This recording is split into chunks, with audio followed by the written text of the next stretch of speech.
Hello, Jeff Zwerink. Welcome to Give and Take, the segment of our show where we explore important scientific and philosophical ideas that relate to the truth of Christianity and how you can be more convinced it's true. Today, I'm joined by my friend and colleague, Ken Samples. We're going to be talking about his new book that's coming out. Ken, it's good to have you here today. Pleasure to be with you, Jeff. Thanks for having me. Always look forward to our conversations. So kind of start us off. What's the name of your book and why did you choose that name?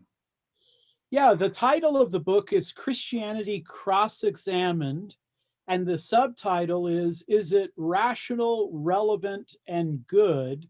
And the reason we came to that title is I really try to scrutinize Christianity. I raise questions about its rationality, about its relevance for today, as well as its goodness. And I also wanted to convey the idea that, it's kind of like a courtroom where there is hopefully some analysis, not just my opinions, but a give and take, if you will, if you like that title of the show, by the way. So how did you come to conceive of the idea for this book? Yeah, I've been doing apologetics professionally since the late 1980s. Before coming to Reasons to Believe, Jeff, I worked with Walter Martin at the Christian Research Institute, hosted the Bible Answer Man, as one of the co-hosts. In the old days, Jeff, when I would go to the university, students would typically ask me what I would call truth questions. Does God exist? Was Jesus raised from the dead? So those are more the truth reasonable types of questions. I noticed, however, about 10 or 15 years ago, when I would go to the university, I started hearing different kinds of questions. They'd still ask me truth questions, but they would start asking me, well, is Christianity really a good religion? I mean, what about all the people that have been killed in church history? What about some of the stories in the Old Testament where God commands the Israelites to kill the Canaanites? What about the so-called dark side of Christianity? So I thought, wow, we seem to be moving from kind of modernism, which focuses on truth, to postmodernism that focuses on goodness. So I use that to divide the book into two parts. So you get these two parts, one presumably that looks at is Christianity true, one that looks at is it good. How does that play out in your book? What does that look like in there? Well, what I do in the first part of the book is I raise the questions of whether Christianity is really a reasonable faith. So I have questions about science. For example, hasn't science made God unnecessary? Or, if I have science, why do I need faith? So I have some early chapters on faith and science.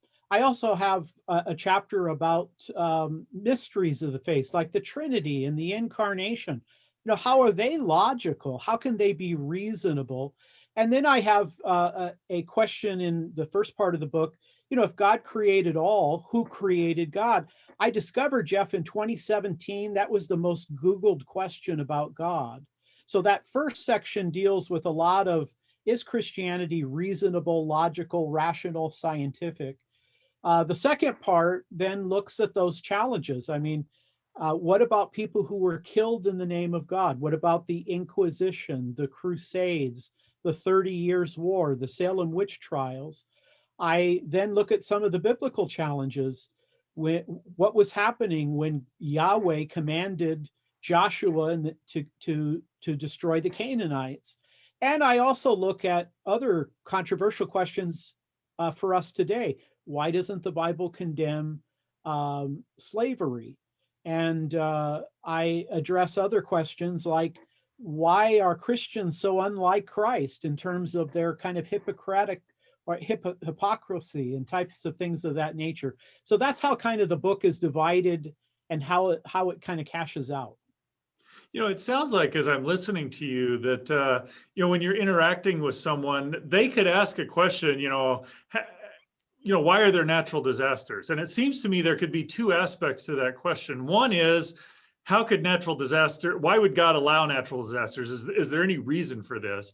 And then the other is, I'm actually dealing with a natural disaster that's caused me pain in some way. And so it's kind of like you're doing a little bit of, I hope this isn't a disrespectful word, but kind of a triage, trying to understand what's really going on. It sounds like you're doing that in your book. So how do we ascertain whether someone's asking a truth question or a goodness question?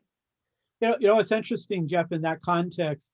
I've kind of met two types of atheists. There's one atheist who says, it might not be a bad thing if God existed. Maybe I would survive the death of my body. Maybe I would be reconciled with my loved ones.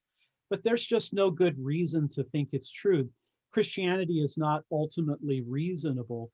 Another atheist, however, would say, no, there's some reason to support Christianity and God's existence, but I don't want that God to exist. I'm turned off by that.